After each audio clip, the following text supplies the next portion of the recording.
When it comes to marriage, వివాహానికి వచ్చినప్పుడు what is the first thing we think of? మనం మొదటగా తలంచే విషయం ఏమిటి? Has the boy a good job? ఈ అబ్బాయికి మంచి ఉద్యోగం ఉన్నదా? Has the girl studied? ఈ అమ్మాయి బాగా చదివిందా? How much is she earning? అమ్మాయి ఎంత సంపాదిస్తా ఉన్నది? Has the father got land? ఆ అమ్మాయి గారి తండ్రి గారికి భూములు ఉన్నాయా? What is that? ఏంటండి అది?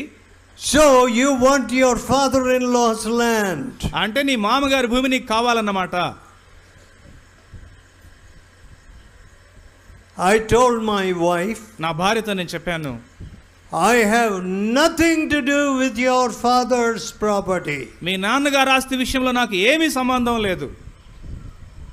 I don't want to know anything about your father.